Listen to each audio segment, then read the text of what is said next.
কথা আজকের পর্বে শুরুতেই আপনারা দেখতে পাবেন অগ্নিয়ার কথার সাথে সাথে এইদিকে প্রত্যয় আর ঋতুও একা দুজনে সময় কাটায়। আর অন্যদিকে দেখা যায় কথা এটাই বলে যে আচ্ছা সবাই কোথায় গেছে বলুন তো। তখনই দেখা যায় যে এভি বলে তুই এখানে এসে সবার কথা ভাবছিস। এরপর কথা বলে না আসলে সবই তো ঠিক আছে, কিন্তু এইভাবে আমাদের বিয়েটা তো এত আচার আচরণ মেনে হয়েছে, তাই আজকে তো ফুলশয্যার রাত। তাই আমি বলছিলাম যে এই আচারটা যদি না পালন করা হয় তাহলে। এই কথাটা শুনে এভি বলে হ্যাঁ মানে সে তো করাই হবে, বুঝতে পারছি না। এরপর জুনি বলে আচ্ছা শোন না, ফুলশয্যার আগে না হয় তুই হানিমুনটা সেরে নিবি। এরপর কথা জুনিকে বলে তুই না বেশি বাড়াবাড়ি করছিস, আচ্ছা বল না তুই সবটা জানতিস তাই না, কিরকম দল পাল্টে নিয়েছিস বলতো। এরপর এভি বলে আচ্ছা সমুদ্রের কাছে এসে যদি পা না ভিজোয় তাহলে কি করে হয়। তাকে বলে তুই চিন্তা করিস না, জুনিয়র ঋতু তোর পুরো জিনিসপত্র গুছিয়ে এনেছে। এদিকে প্রত্যয় আর ঋতুও একই ডাব থেকে ডাবের জল খাচ্ছিল। আর অঙ্কিত আর জুনিও একে অপরের সাথে সময় কাটায়। কথা এটাই ভাবছে যে সবই ঠিক আছে, কিন্তু ফুলশয্যার ব্যাপারটা তো সবাইকে বলতেও পারছি না। ম্যান্ডি প্রমিতকে ফোন করে জানায় যে এভিয়ার কথা সবাই ওরা বালুকাপুরে গেছে। প্রমিত বলে আমি এখানে আছি, তুমিও তাড়াতাড়ি এখানে চলে আসো।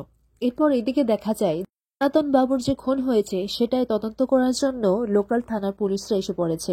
কিন্তু ওসি প্রত্যয় তো এখানে নেই, তাই ওরা ভাবছে যে দেখি কি করা যায়।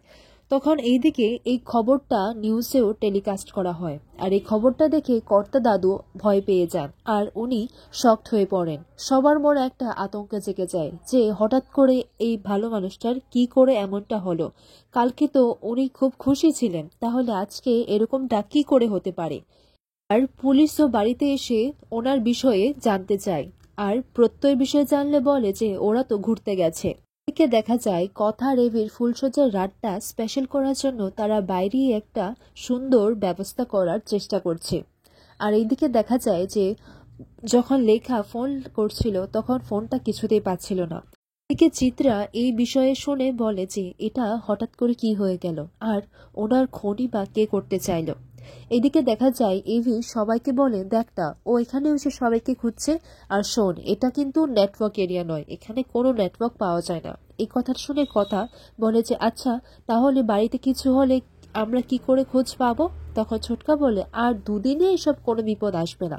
এইদিকে মিহির চিত্রাকে সাবধান করে দেয় যে তুমি আর এই বিষয়ে নাক গলাবে না, নতুন শত্রু হতে পারে কিন্তু তুমি কিন্তু আর হাত মেলাবে না। কিন্তু চিত্রা মনে মনে বলে আমি তোমার কথা শুনলে তো আমার জানতেই হবে যে কে এই কাজটা করেছে।